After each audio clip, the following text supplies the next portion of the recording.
ओम नमो भगवते वासुदेवाय।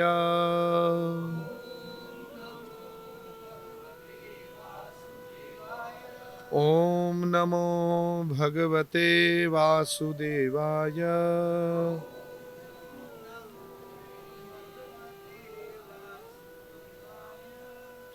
कृष्णाय वासुदेवाय देवकी नंदनाय च नंदगोपकुमाराय गोविंदाय नमो नमः। गोविंदाय नमो नमः। जय श्री कृष्ण चैतन्य प्रभु नित्यानंदा श्री अद्वैत गदाधर श्रीवासादि गौर भक्त वृंदा। हरे कृष्णा कृष्ण कृष्ण हरे हरे हरे राम राम राम हरे हरे।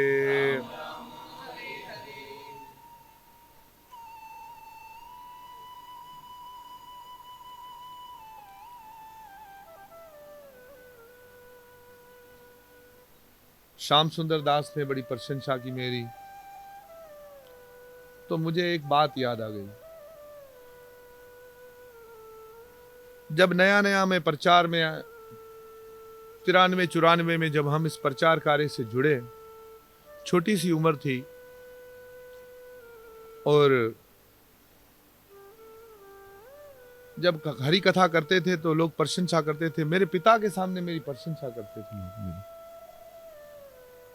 तो मेरे पिताजी बोलते थे, अरे भाई नहीं नहीं नहीं नहीं नहीं नहीं, बोलते भाई आप तो धन्य है, आपको आपके भाई ऐसा पुत्र हो। तो मेरे पिता उनके सामने ऐसे कहते थे, फिर बाबा हमने तो सारी जिंदगी शराब पीने में गुजार दी, ये तो भगवान ने कोई ऐसी कृपा कर दी, ऐसा पूत मुझे दे दिया। क्या बोलते थे? ये भगवान ने ऐसी कृपा कर दी, ऐसा बेटा हमें दिया। हा?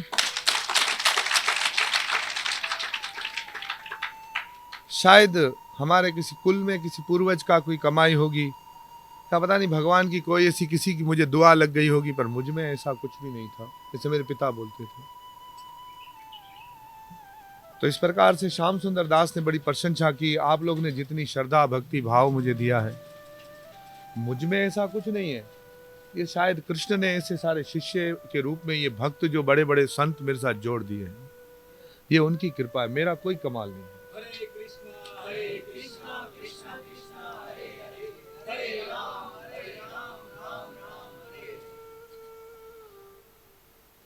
हम लोग बचपन में कबूतर पालते थे।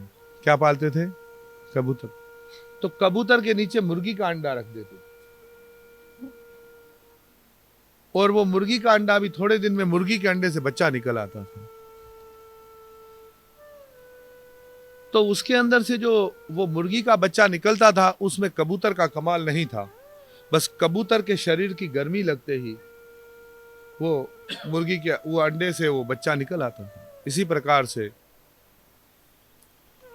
मैंने तो केवल एक मार्ग दिखाया है, इनके अंदर पड़ा हुआ भाव, पड़ा हुआ प्रेम स्वयं में प्रकट हो चुका है, मेरा कुछ कमाल नहीं। मैंने तो केवल थोड़ा सा एक दिशा दिखाने का प्रयास किया, तो इसलिए अधिक प्रशंसा नहीं करूंगा। पर पुत्र तो सभी को मिल जाते हैं, शिष्य भी सभी को मिल जाते हैं, पर पात्र किसी किसी को मिलते हैं, और किसी भी गुरु का परिचय उसके शिष्यों से ही बनता है। किसी भी कल रात को भी किसी ने प्रश्न पूछा था कि किसी महापुरुष गुरु को कैसे पहचाने, तो मैंने रात को भी यही चर्चा की थी कि उसकी पहचान उसके शिष्यों से होती है। किसी भी गुरु की पहचान किससे होती है? उसके शिष्यों से होती है, कि भाई क्या उसके गुरु ने उनको दिया है। तो ये श्री हरि की बड़ी कृपा है, इतने सारे साधुजन वरिष्ठ जन, यहां तो ये कम भक्त आए हैं, और भी बहुत सारे भक्त हैं जिनको कहते तो और भी बहुत अधिक जमा हो जाते, पर जहां जितनों की जरूरत, जितनी आवश्यकता, बस थोड़ा बहुत प्रयास करें। पर इसके पीछे यहां बैठकर इस पवित्र स्थान में, इस दिव्य वातावरण में जो हम कथा कर रहे हैं, उसमें कहीं ना कहीं कृपा जो है मेरी माँ भगवती की है। तो एक बार फिर माता भगवती को बारंबार प्रणाम करेंगे। हम तो अपने ऊपर वैष्णव का लकब लगाए हुए हैं, पर हकीकत में सच्ची वैष्णव जो है वो माँ दुर्गा है, और सच्चे वैष्णव बाबा भोलेनाथ हैं। उनसे बढ़कर कोई दूसरा जगत में वैष्णव नहीं। इसलिए माता भगवती को वैष्णव देवी कहते हैं। क्या है? वैष्णव देवी कहते हैं उन्हें। और बाबा भोले वैष्णव नाम यथा शंभु, उनकी कृपा, उनकी करुणा से देखो, एक छोर पर माँ भगवती बैठी है और दूसरे ओर शिव बैठे हैं, और वो कथा सुन रहे हैं, और ऐसा भाव बनता जा रहा है। हम में से, आप में से बहुत सारे लोग ऐसे हैं जो हम और आपको नहीं जानते हैं, पर हमारे भी और आपके बीच में जो संबंध बन गया वो ये भगवत कथा बन गई। ये मेरे लिए देवी भागवत की कथा, ये श्रीमद् भागवत की ही कथा है। क्या है? श्रीमद् भागवत की ही कथा देवी भागवत है। उसमें जो राधा कृष्ण का नाम न लेकर के, राधा जी का नाम न लेकर के, राधा कृष्ण की जो दिव्य प्रगट्य की जो कथा है, उसको न कह करके अधूरी जो रह गई थी, उसको पूरा किया है व्यास जी ने।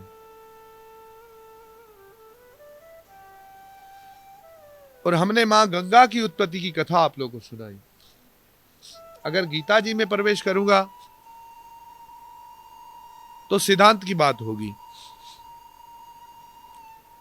पर हमने आपको गंगा की उत्पत्ति किस प्रकार हुई वे कथा आपको देवी भागवत से सुनाई, और आप लोग इतने भाव से सुन रहे हैं। तो अब जो है गंगा का के ध्यान और सतवन का वर्णन, श्री राधा कृष्ण से अंग से ही श्री गंगा का प्रादुर्भाव, राधा कृष्ण के अंगों से गंगा जी कैसे प्रकट हुई, उस विषय पर चर्चा होगी। प्रिय भक्तजनों,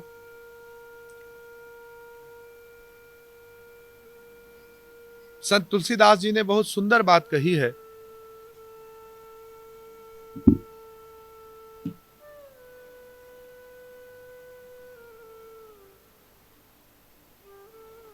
क्या बात कही है संत तुलसीदास जी ने?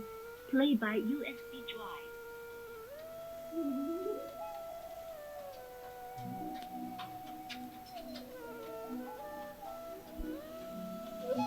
थोड़ा स्लो कर दे इसको।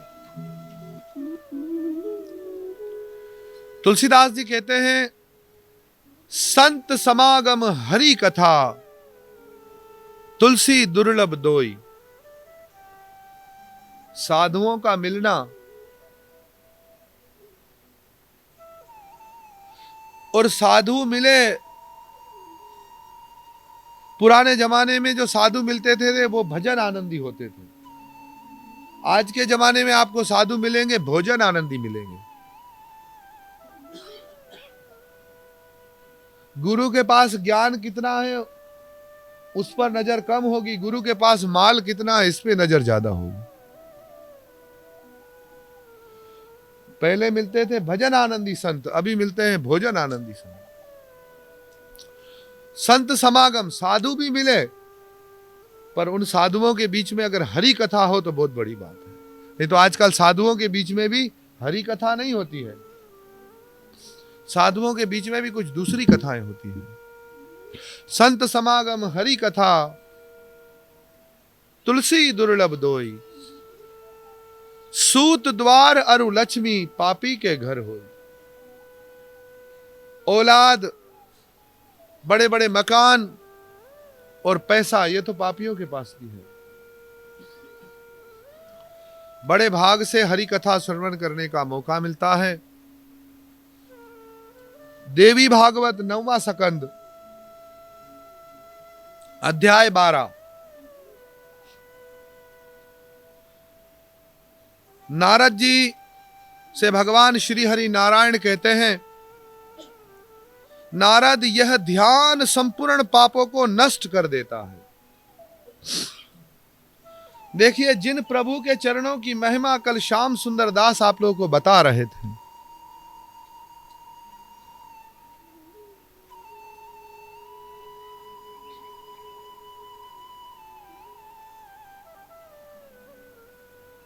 जब कोई निरपराध भाव से वैष्णव रहता है ना, तो उसकी दशा ऐसी होती है।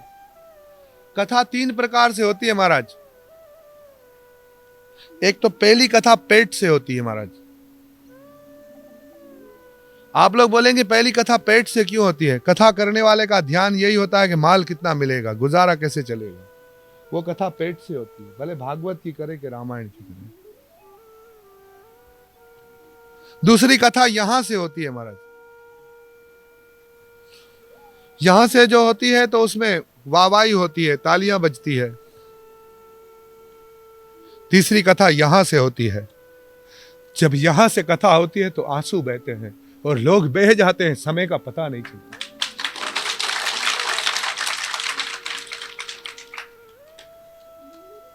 एक कथा अभाव में होती है, यहां से होने वाली कथा प्रभाव में होती है, और यहां से होने वाली कथा भाव में होती है। अभाव उसको है जिसको कुछ कमी है, अपनी कमी पूरी करने के लिए कथा कह रहा है। यहां से करने वाला प्रभाव से कथा करता है, और यहां से करने वाला भाव से कथा करता है। अभाव वाले का संग करके कथा सीखोगे तो अभाव पूर्ति के लिए ही कथा करोगे।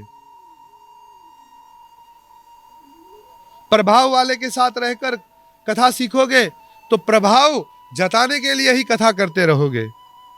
किसी भाव वाले महापुरुष के साथ रहोगे तो फिर भाव से ही कथा करोगे। हरे कृष्णा कृष्णा कृष्णा हरे हरे हरे राम राम राम। तो जगत में कथाकार तो 3 प्रकार के हैं, पर जिसका जैसा स्वभाव होता है ना, वैसे ही का चुनाव कर लेते हैं। जैसा जिसका स्वभाव हो वैसा वैसा चुनाव कर लेते हैं। प्रिय भक्तों, गंगा जी का ध्यान बताया। देखिए चरण, भगवान के चरण, अरे चरण भी नहीं, उनके चरण से निकला हुआ जल, जो गंगा जिसको कहते हैं, वो गंगा जी की भी बड़ी महिमा है। कोई अंत समय में मरते मरते गंगा ऐसा शब्द कहे, उसकी भी मुक्ति हो जाएगी, भगवान के धाम को जाएगी। जिस प्रभु के चरणों से निकली गंगा को शिव अपनी जटा में धारण करते हैं, जैनु ऋषि अपनी अंजलि में भरकर पी जाते हैं, कान से प्रकट करते हैं, वो मां गंगा पूरे विश्व में फैलती हुई सबको पवित्र करती है। भगवान श्री हरि विष्णु कहते हैं, नारायण ने कहा, नारद, ये ध्यान संपूर्ण पापों को नष्ट कर देता है। गंगा का वर्ण श्वेत कमल के समान स्वच्छ है, ये समस्त पापों का उच्छेद कर देती है। पर भरम पूर्णतम भगवान श्री कृष्ण के श्री विग्रह के से इनका प्रगट्य हुआ। ये परम साध्वी इन्हीं के समान सुयोग्य है, चिन्मय वस्त्र इनकी शोभा बढ़ाते हैं, रतनमय भूषणों से ये भूषित है। इन आदरणीय देवी ने शरद पूर्णिमा के सैकड़ों चंद्रमाओं को स्वच्छ प्रतिभा को अपने स्थान दे रखा है। इतनी सफेद है, इतनी दूध कलर की है, इतनी श्वेत है कि हजारों हजारों चंद्रमाओं की शोभा को भी बढ़ाने वाली है। ये शांत स्वरूपिणी देवी भगवान नारायण की प्रिय है। सत्य सौभाग्य कभी इनसे दूर नहीं हो सकता। इनके सिर पर सघन अलकावली है, मालती के पुष्पों की माला इनकी शोभा बढ़ा रही है। इनके ललाट पर अर्ध चंद्राकार चंदन लगा हुआ है और उसके ऊपर सिंदूर की बिंदी है। गले में कस्तूरी आदि सुगंधित पदार्थों से नाना प्रकार की चित्रकारियां की गई है। भगवान जो है श्री हरि विष्णु गंगा जी की महिमा में बहुत कुछ बताते हैं। भगवान नारायण कहते हैं, सुनो अब मैं पाप ध्वंस पुण्यदायिनी स्तुतर कहता हूं, और वे गंगा जी का स्तुतर भगवान श्री हरि विष्णु ने सुनाया नारद जी को। अब नारद जी पूछते हैं स्तुतर सुनने के बाद, यह स्तुतर कहेंगे तो पूरा समय 1-2 घंटे का स्तुतर में चला जाएगा, तो अस्तुतर के पश्चात की बात आप लोग को बताते हैं। भगवान नारायण बोले, नारद, एक समय की बात है कि कार्तिक पूर्णिमा थी, राधा महोत्सव बड़े धूमधाम से मनाया जा रहा था। भगवान श्री कृष्ण सम्यक प्रकार से राधा की पूजा करके रास मंडल में विराजमान थे। रास हो रहा है और श्री कृष्ण राधा जी की पूजा कर रहे हैं। अभी पूजा के अलग अलग प्रकार होते हैं महाराज। एक तो पूजा अगरबत्ती से, दीप से होती है। किसी की प्रसन्नता का कार्य करना, यह उसकी पूजा हो जाती है।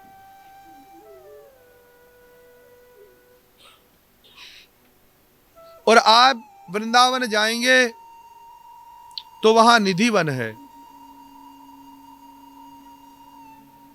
वहां पर एक स्थान है जिसे सेवा कुंज भी कहते हैं। सेवा कुंज वो स्थान है जहां श्री कृष्ण राधा जी की सेवा करते हैं।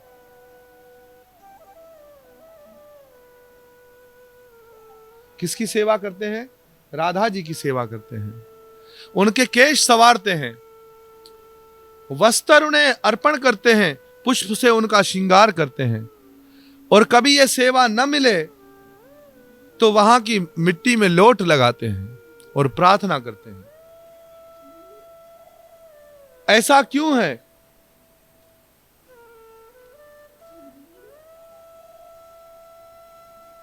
जब वृंदावन की लीला हो रही थी, अभी तक श्री कृष्ण और राधा जी का मिलन नहीं हुआ है। बालपन में तो एक बार लेके गए यशोदा मैया, नंद बाबा। उसके बाद जब ठाकुर जी थोड़े बड़े हुए, लकुटी हाथ में लेकर गैया चराने लगे, ग्वालों के साथ घूमने लगे, तो एक दिन प्रभु ने मोर देख लिया। क्या देख लिया? मोर। और मोर नाच रहा था। और मोर नाचकर एक दरखत से दूसरे दरखत, और मेरे कन्हैया उसके पीछे पीछे जा रहे हैं।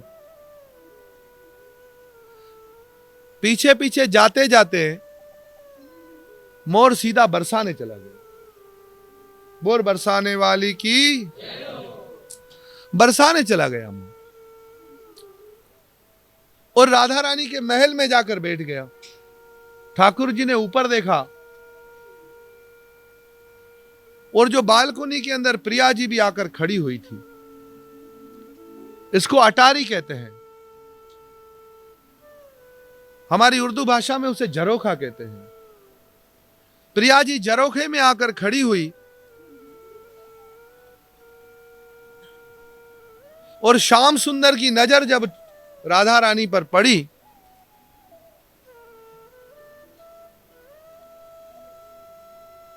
तो श्याम सुंदर उन्हें देखकर बेहोश हो गए। कवि लिखते हैं इस छवि को देखकर,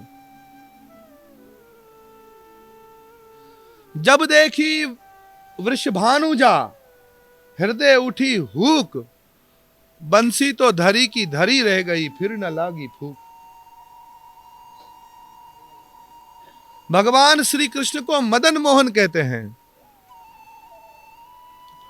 जो कामदेव को भी मोहित कर दे उसे मदन मोहन कहते हैं, और जो इस मदन मोहन को मोहित कर दे उसे मदन मोहन मोहिनी कहते। जो श्री कृष्ण को भी पराभूत कर दे। केवल रूप से ही पराभूत नहीं किया है किशोरी जी ने, उनके अंदर ऐसे गुण हैं, ऐसे सेवा के भाव हैं, जिस भावों की वजह से भी कृष्ण उनके अधीन है।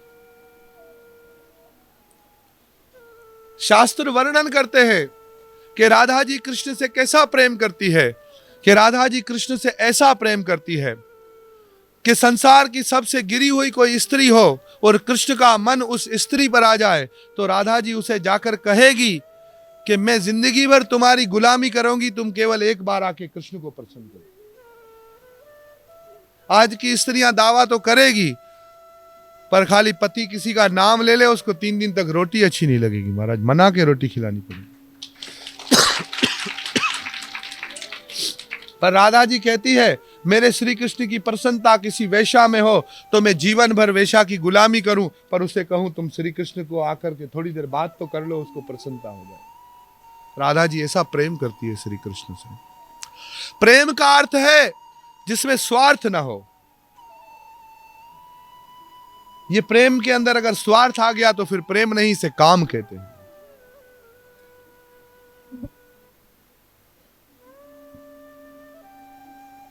इसे स्वार्थ कहते हैं।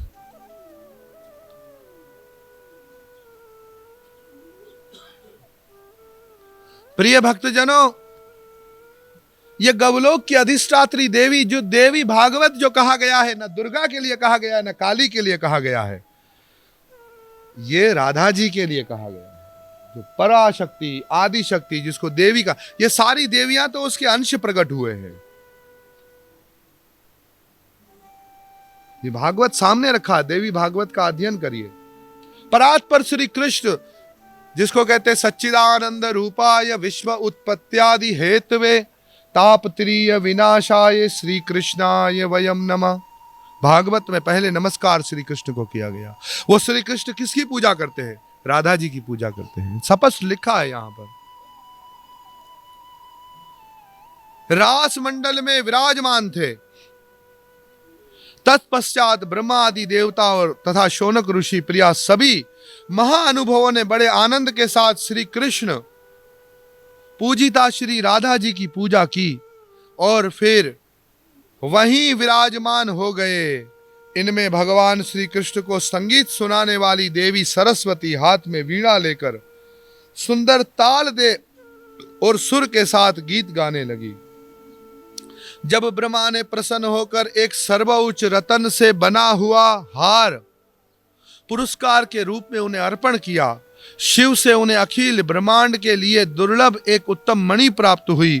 भगवान श्री कृष्ण ने संपूर्ण रत्नों में श्रेष्ठ कोत्सव मणि भेंट की।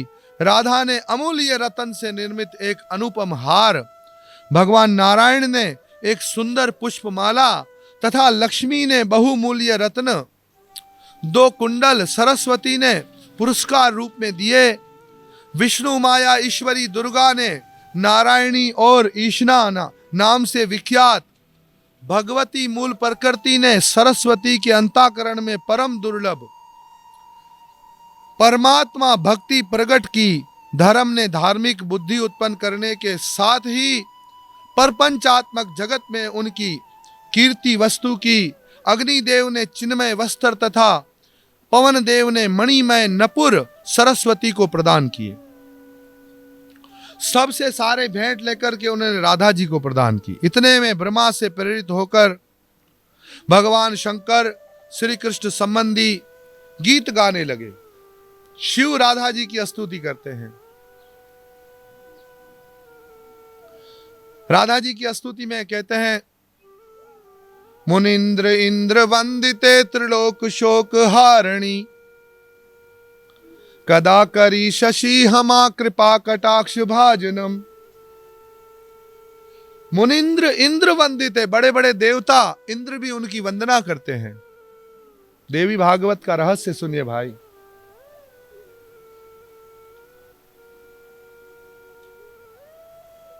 सब देवियां जिसकी वंदना कर रही है, वे पराशक्ति श्री राधा जी की छवि आप लोग देख रहे हैं।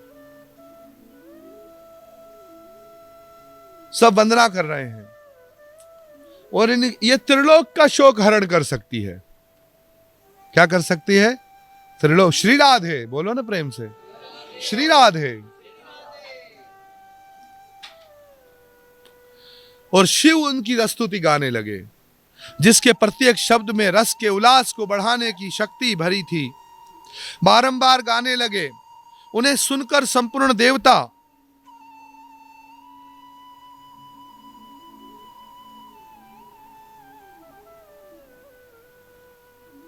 मूर्छित से हो गए। जान पड़ता था मानो सब चित्र विचित्र पुतले हैं। बड़ी कठिनता से किसी प्रकार उन्हें होश आया। ऐसी स्तुति गाई शिव ने राधा रानी की कि सारे देवता उसे सुनकर बेहोश हो गए। उस समय देखा गया कि समस्त रास मंडल में संपूर्ण स्थल जल से अपलवित हो गया, पूरा रास मंडल जल से भर गया। श्री राधा और श्री कृष्ण कहीं पता नहीं है। फिर तो गोप गोपी देवता और ब्राह्मण सभी अत्यंत ऊंच सुर से विलाप करने लगे।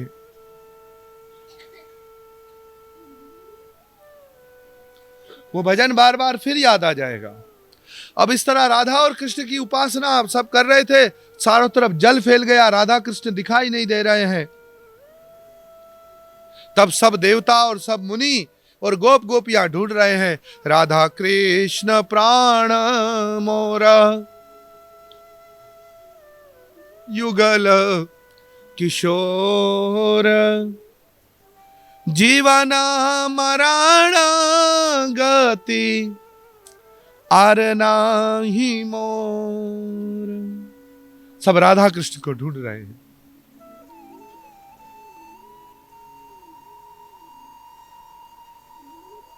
सभी अत्यंत उच्च सुर से विलाप करने लगे। उस समय ब्रह्मा जी भी वहीं थे।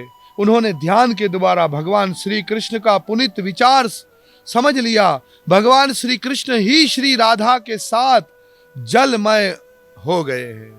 ये जो जल जो दिखाई दे रहा है वो राधा और कृष्ण ही है। ये बात उन्हें भली भांति मालूम हो गई। तब वे सभी महाभाग देवता पर ब्रह्म परमात्मा श्री कृष्ण की स्तुति करने लगे। क्या कहने लगे? वेणु कणांतम अरविंदम दलायताक्षम ब्रहावितम समसितम बुधसून्द्र अंगम कंदरापकोटि कमनीय विशेषाशुभाम गोविंदम आदिपुरुषम तमहं भजामि। गोविंदम आदिपुरुषम तमहं भजामि।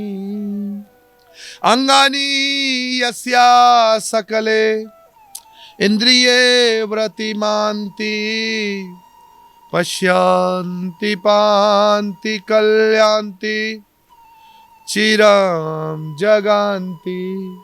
आनंद चिन्मया साधु ज्वलः विग्रहास्य गोविंदम आदिपुरुषम तमहं भजामि।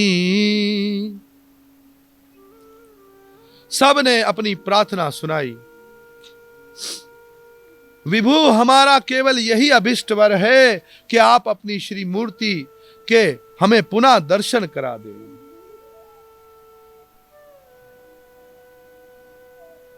सब गा रहे हैं, मेरो राधा रमण गिरधारी, गिरधारी श्याम बनवारी।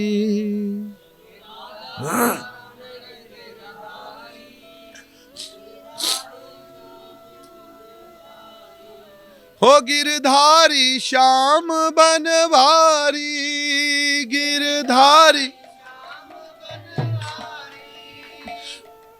मेरो राधा रमण गिरधारी, गिरधारी श्याम बनवारी। मेरो राधा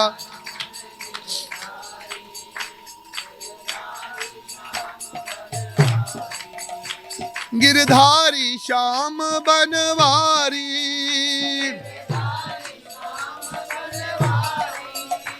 हरि आ जाओ, हरि आ जाओ, कृष्ण आ जाओ, कृष्ण आ जाओ,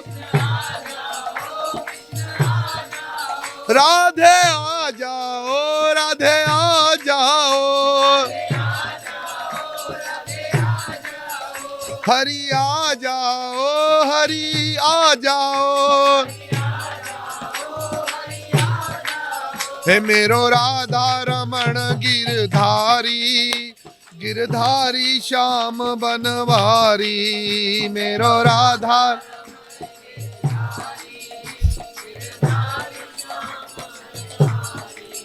गिरधारी श्याम बनवारी, गिरधारी राधा रास बिहारी, गिरधारी राधा। है मैंने ढूंढा सारा संसार, हरि आ जाओ इस बार। मैंने ढूंढ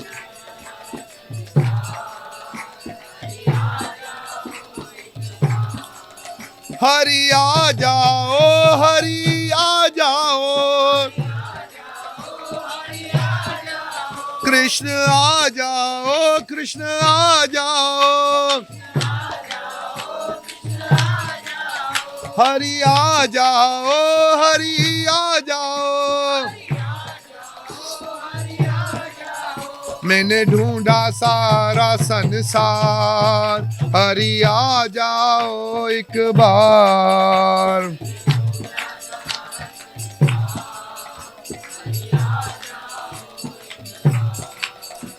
सारे देवता ढूंढ रहे हैं श्री कृष्ण को, राधा जी को ढूंढ रहे हैं, पुकार रहे हैं, हे कृष्ण दर्शन दो, हे राधिके दर्शन दो। हमारे आचार्यों से पूछा गया,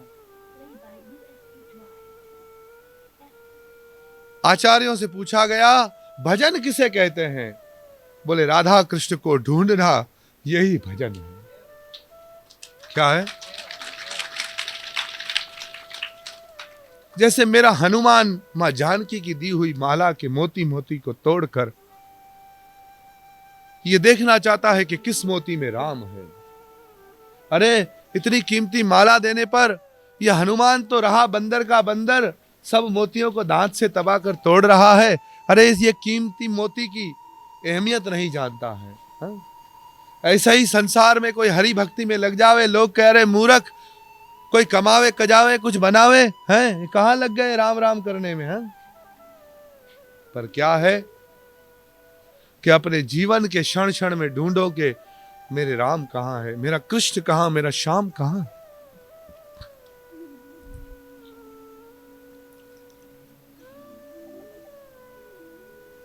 प्रभु श्री राम पूछते हैं, हे हनुमान तुम्हारी दृष्टि में दुख का समय कौन सा है? किस समय को दुख कहते हैं? हनुमान जी ने रामचरितमानस में सुंदर जवाब दिया। कहे हनुमंत विपति प्रभु सोई, जब तब भजन सुमिरन न होई। विपत्ति का समय प्रभु वही है कि जब आपका भजन और सिमरन न हो। आपके भजन के बगैर क्षण बीत जाए वही क्षण दुख का है। और सूफी कहता है, जो दम गाफिल सो दम काफिल। जिस सांस को तुमने गंवा दिया अपने प्रभु के चिंतन के बगैर, वही सांस तुम्हारा काफिर हो गया। हा? सब ढूंढ रहे हैं, पुकार रहे हैं, हे कृष्ण आ जाओ।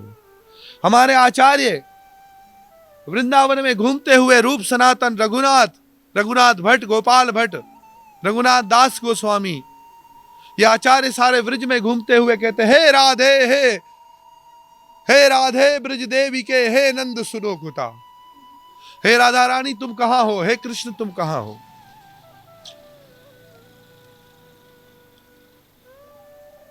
जैसे एक बच्चा अपनी मां को न देखकर व्याकुल हो जाता है, मछली जल के बिना व्याकुल रहती है, और पपीहा आसमान से गिरे हुए स्वाति नक्षत्र के जल की प्यास में तड़पता रहता है।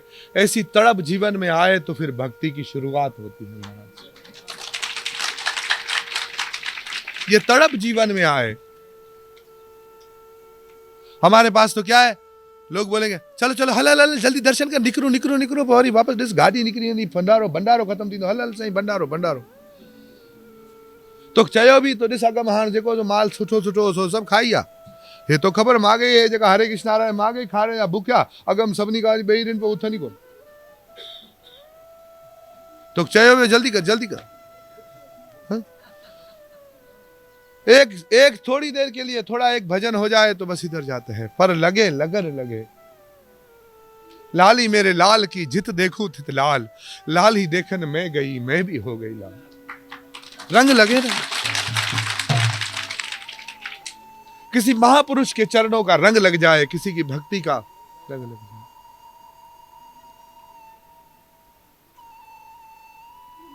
गुरु ढूंढा नहीं जाता महाराज, लोग गुरु ढूंढ रहे हैं, गुरु कर रहे हैं, गुरु बना रहे हैं, गुरु ढूंढा नहीं जाता है। गुरु की तो अभिलाषा की जाती है, गुरु को लाकर देना तो ये तो गोविंद का काम है। किसका काम है? कोई यूं ही मिल गया था सरे राह चलते चलते, कोई यूं ही मिल गया था सरे राह चलते चलते। कोई जिंदगी में चलते चलते कोई दरवेश, कोई फकीर, कोई महापुरुष आ जाए और जिसके साथ बैठकर कोई ऐसी भक्ति की खुशबू आ जाए और जीवन बदल जाए। बदबू से पसीने से भरा हुआ हो, आदमी धूप में तरसा हुआ हो, किसी की गाड़ी में बैठ जाओ और उसकी गाड़ी में खुशबू भी हो और एसी की ठंडक भी हो तो कितना मजा आ जाए। ऐसा ही जीवन की गाड़ी तप रही है।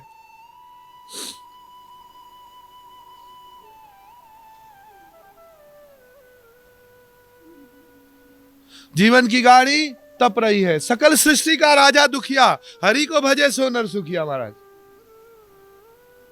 पूरी सृष्टि का राज्य भी किसी को दे दो, सुखी नहीं होगा। बड़े बड़े राजा महाराजा सब कुछ यहीं छोड़कर चले गए। मैंने पहले दिन की कथा में बताया था आप लोगों को कि धरती मेरे राम की, सबकी इसमें आस, कई तो राज कर गए और कई गए निराश। पर इस सृष्टि का राजा भी किसी को बना दिया जाए, फिर भी दुखी का दुखी रहेगा, दुख जाने का है ही नहीं। क्योंकि दुख का जो सुख जो है उसकी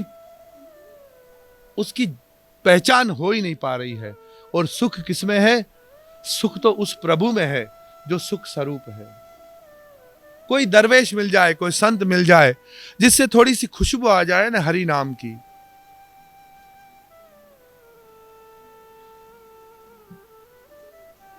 थोड़ी खुशबू आ जाए, वो खुशबू जीवन में, किसी ने खुशबू लगाई हो, उसके गले मिले तो आप में खुशबू आ जाए, हाथ मिलाओ तो आप में खुशबू आ जाए। जिसकी जीवन में कोई भक्ति का छींटा लगा होगा, उस महापुरुष के सानिध्य में बैठना, उसके साथ संभाषण करना, ऐसा कोई दरवेश, कोई फकीर मिल जाए, जीवन बदल जाता है। हरे कृष्णा कृष्णा कृष्णा हरे राम राम राम हरे हरे। आज के जमाने में फकीर उसको कहते हैं कि जो बैठकर भीख मांग रहा है, पर फकीर तो वो है जिसको फिक्र नहीं है। महाराज, फकीर किसको कहते हैं? जिसको फिक्र नहीं है, जो जिक्र में रहे वो फकीर है। जो चिंता में पड़ा वो तो भिखारी है। एक साधु आया, फकीर था, दरवेश, बोला अकबर से मिलना है महाराज। अकबर से मिलेंगे, कुछ मांग ले, बादशाह है, दुनिया का बादशाह है। तो कह रहे हैं कि अकबर बादशाह नमाज पढ़ रहा था। क्या कर रहा था? नमाज पढ़ने के बाद सलाम फेर रहा है और सलाम फेरने के बाद हाथ उठा रहा है और कह रहा है मेरी हुकूमत को बढ़ा दे, मेरा दबदबा बना रहे, मेरे बच्चे मेरी माने, ये करो, मेरा खजाना बढ़ जाए, मैं अपने जलाल के साथ हुकूमत कर सकूं। तो दरवेश वापस जा रहा है। अकबर उठा, अरे मेरे दर से कोई खाली नहीं गया। बोले भाई हम और तुम दोनों एक जैसे। बोले ऐसे कैसे? तू फकीर में बादशाह। बोले नहीं, तू भी भिखारी है, तू उससे मांग रहा था, तो मैं तो उससे मांगना चाहता हूं जो किसके आगे हाथ नहीं फैलाता है। और एक भक्त तो भगवान से कहता है कि मैं हाथ को अपने फैलाऊं तो तेरी खुदाई दूर नहीं, तू मांग, मैं मांगू और तू मुझे दे, ये मुझे मंजूर नहीं। हा? मैं मांगू और तू मुझे दे। और ये देखो, घर में अगर घर वाले आपसे प्रीत करते हैं कि नहीं करते, इसका पता कब चलेगा? आप घर में जाओ और आपकी बेटी, आपकी पत्नी, आपका बेटा पानी का गिलास लेकर आए, आपके सामने रखे, तो समझो आपका प्रीत करते, आपका आदर करते। आप 3 बार कहो तो फिर कोई लाए, तो ये कोई उस घर में रहने की जरूरत नहीं महाराज, उससे रहना जंगल में अच्छा है। चाणक्य पंडित कहते हैं,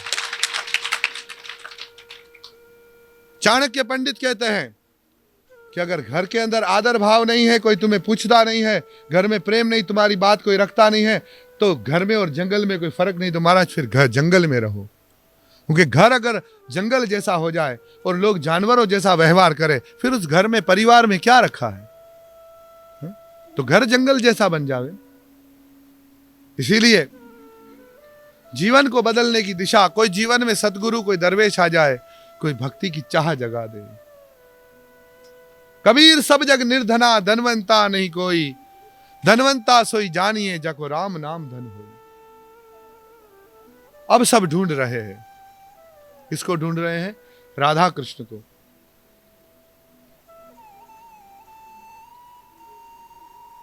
हमारा केवल यही अभिष्ट वर है कि आप अपनी श्री मूर्ति से हमें पुनः दर्शन करा दें। ठीक उसी समय अति मधुर तथा स्पष्ट शब्द में आकाशवाणी हुई। सब लोगों ने उसे भली भांति सुना। आकाशवाणी में कहा गया, मैं सर्वात्मा श्री कृष्ण और मेरी स्वरूपा शक्ति राधा, हम दोनों ने ही भक्तों पर अनुग्रह करने के लिए ये जलमय विगर धारण कर लिया है।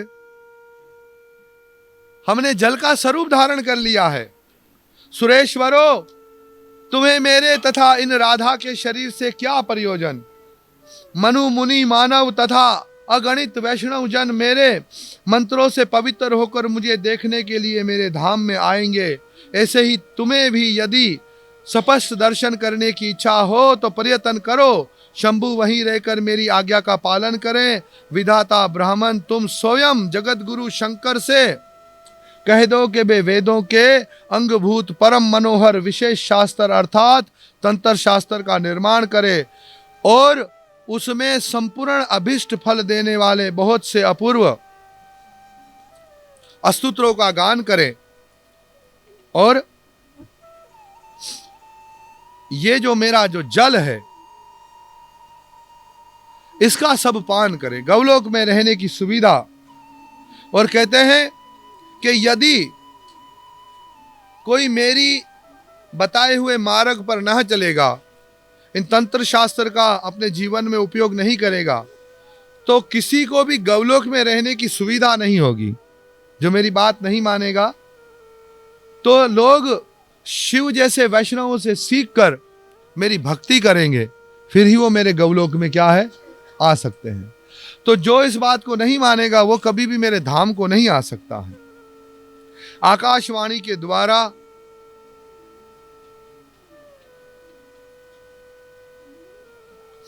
इस प्रकार कहकर भगवान श्री हरि चुप हो गए। उनकी वाणी सुनकर जगत की व्यवस्था करने वाले ब्रह्मा ने प्रसन्नता पूर्वक उसे भगवान शंकर से कहा। ज्ञानियों में श्रेष्ठ तथा ज्ञान के अधिष्ठाता भगवान शंकर ने ब्रह्मा की बात सुनने के पश्चात हाथ में गंगा जल ले लिया और आज्ञा पालन करने के लिए प्रतिज्ञा कर ली। फिर तो वे भगवती जगदम्बा जो गंगा के स्वरूप में उन्हें प्राप्त हुई थी उसकी स्तुति करने लगे। गौलोक में देवताओं की सभी सभा जुड़ी थी। उसमें भगवान शंकर जब इस प्रकार की बात कह चुके, तब अकस्मात पर ब्रह्म परिपूर्ण भगवान श्री कृष्ण भगवती राधा के साथ वहां प्रकट हो गए। सबने गंगा जल का पान किया। सारे देवता गौलोक पधारे। गौलोक के द्वार पर खड़े हैं, उसमें प्रवेश हुआ। और जब सब लोग वहां गए और राधा कृष्ण की स्तुति की, तब राधा कृष्ण और महाभगवती श्री राधा प्रकट हुए। उन्हें पुरुषोत्तम भगवान श्री हरि के प्रत्यक्ष दर्शन करने पर देवताओं की प्रसन्नता की सीमा न रही। वे उनकी स्तुति करने लगे। इसके बाद उपस्थित देवताओं ने अत्यंत आनंद में भरकर फिर से उत्सव मनाया। तत्पश्चात समय अनुसार भगवान शंकर ने मुक्ति दीप अर्थात मुक्ति को प्रकाशित करने वाले सात्विक तंत्र शास्त्र का निर्माण किया। श्री राधा और कृष्ण के अंगों से प्रकट हुई ये गंगा भुक्ति और मुक्ति दोनों को देने वाली है। मूल रूप से गंगा कहां से प्रकट हुई? राधा और कृष्ण के अंगों से प्रकट हुई और भुक्ति को भी देने वाली है, मुक्ति को भी देने वाली है। परमात्मा श्री कृष्ण की व्यवस्था के अनुसार जगह जगह रहने का शुभ अवसर उन्हें प्राप्त हो गया। श्री कृष्ण स्वरूपा इन आदरणीय गंगा देवी को संपूर्ण ब्रह्मांड के लोग पूजते हैं। बोलो गंगा मैया की, प्रेम से कहो गंगा मैया की। जय श्री राधे, राधे राधे। जब मैं बोलूं राधे राधे, आप बोलो जय श्री राधे, राधे राधे, राधे राधे। प्रिय भक्तों और माताओं, आप काफी समय से बैठे हैं, आप सबका बहुत धन्यवाद। और हम ज्ञान वर्षा की पूरी टीम का भी धन्यवाद करते हैं कि सभी लोग मतलब अभी ही गए हैं मेले में बड़ी सेवा करके, उसके बाद फिर अपनी पूरी टीम को लेकर के यहाँ पर आए हैं। और मैं इस व्यासपीठ से आशीर्वाद देता हूँ कि आप लोग का ये भक्तिमय कार्य दिनों दिन बढ़ता रहे और आप लोगों तक ये संदेश पहुँचाते रहें। हरे। साथ में जो भी हमारे भक्तजन सभी यहाँ उपस्थित जो भी थोड़ी बहुत सेवा कर रहे हैं, उन सभी को मतलब माता रानी शक्ति दे, श्रीमती राधा रानी शक्ति दे कि सब अच्छा भजन कर सके, अच्छी सेवा कर सके। हरे कृष्ण। आप सबका बहुत बहुत धन्यवाद।